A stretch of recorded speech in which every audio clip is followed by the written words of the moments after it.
चलिए next question start करते हैं। हमने आरओआई आरआई कंप्लीट कर लिया। अब हम देखते हैं हम ईवीए टॉपिक, ठीक है, ईवीए टॉपिक करते हैं और ये 5 मिनट के अंदर ये भी कंप्लीट करते हैं। ईवीए बहुत सिंपल सा टॉपिक है। तो देखो ईवीए क्या है।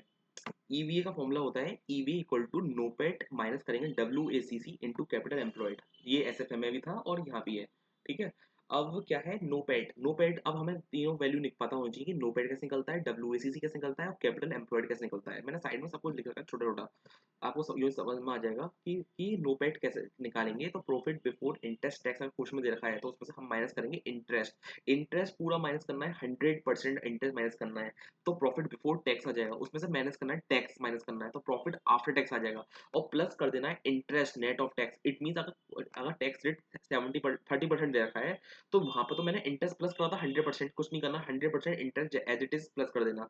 और यहाँ पे इंटरेस्ट जो होगा प्लस इंटरेस्ट ऐड कर देना, 70% कर देना। नेट टैक्स जो रेट होता है वो माइनस कर देंगे, 30% माइनस कर देंगे इंटरेस्ट, ठीक है। तो यहाँ पे इंटरेस्ट 70% ऐड कर देना। इट मीन्स क्या हुआ, मतलब क्या हुआ कि इंटरेस्ट हमने माइनस किया है कितना, 30% ही माइनस किया है। ये एक फॉर्मेट होता है नोपेड निकालने के लिए, ठीक है।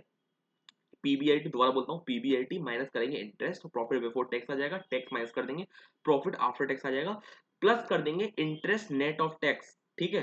तो अब आएगा नोपेट आ जाएगा। अब आता है डब्ल्यूएसीसी। डब्ल्यूएसीसी बहुत सिंपल है, कैसे निकालते हैं, के ई डब्ल्यू ई प्लस के डी डब्ल्यू डी। अब आता है के ई और के डी कैसे निकालते हैं। सबसे पहले कॉस्ट ऑफ इक्विटी कैसे निकालते हैं, क्वेश्चन में गिवन होगा।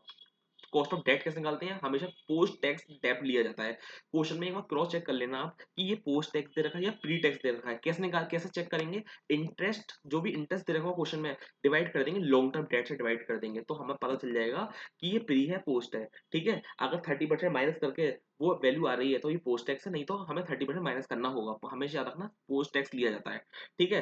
अब आता है हमारा वेटेज कैसे लेते हैं। तो वेटेज कैसे वेटेज इक्विटी का फॉर्म वर्डिंग से फॉर्म आ रहा है इक्विटी। इक्विटी का मतलब होता है कैपिटल एम्प्लॉयड क्या होता है, सबसे पहले कैपिटल एम्प्लॉयड सब लो। कैपिटल एम्प्लॉयड का मतलब होता है share capital plus reserve surplus plus long term debt, ठीक है।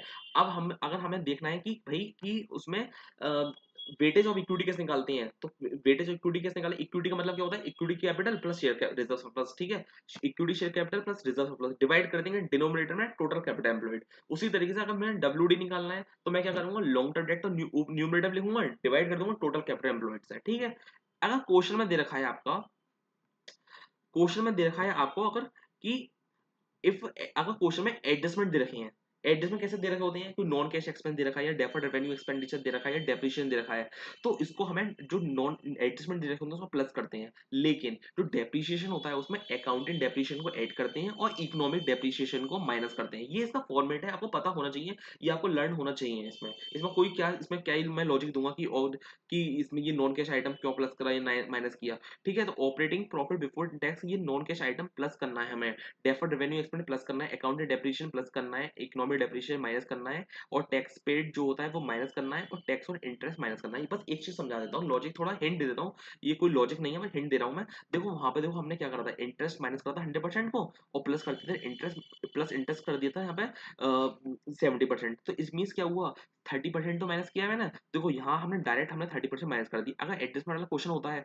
उसमें डायरेक्ट हम 30% ही इंटरेस्ट माइनस कर देते हैं। अगर क्वेश्चन में टैक्स रेट दे रखा है 30%, तो ज्यादा 30% होता है ना, इसलिए मैं 30% बोल देता हूँ। क्वेश्चन में अगर देख लो कि टैक्स कितना दे रखा है, 30% दे रखा है, 40% दे रखा है, उतना हम माइनस कर देना है टैक्स और इंटरेस्ट, ठीक है। तो ये आ जाएगा एडजस्टमेंट और नोपेड। अब फटाफट से क्वेश्चन देख लो, क्वेश्चन समझ में आ जाएगा आपको। देखो आप देखो क्या है कि सबसे पहले profit before interest and tax दे रखा है 2202.84 लाख, ठीक है। तो सबसे सब फॉर्मूला देखो, सबसे पहले नोपेड पा जाओ। नोपेड कैसे निकालेंगे, नोपेड कैसे निकालेंगे, नोपेड में सबसे टू ये प्रॉफिट बिफोर टैक्स दे दिया, लेस कर देंगे इंटरेस्ट पूरा 100%, प्रॉफिट बिफोर टैक्स आ जाएगा, टैक्स माइनस कर दिया 30%, प्रॉफिट आफ्टर टैक्स आ जाएगा, और हम 70% ऐड कर देंगे, या हम 30% माइनस करके, तो ऑलरेडी 70% ऐड हुआ, ठीक है, तो एड नोपेड आ जाएगा। ये नोपेड आ गया।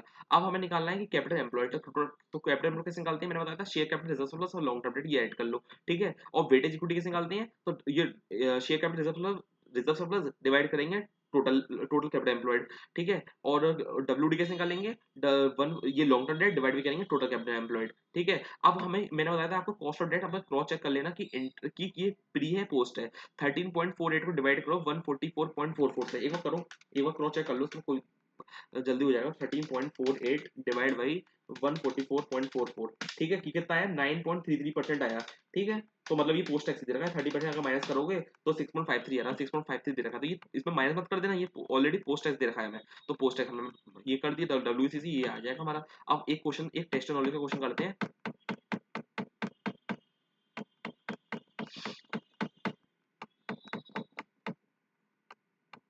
देखो ये क्वेश्चन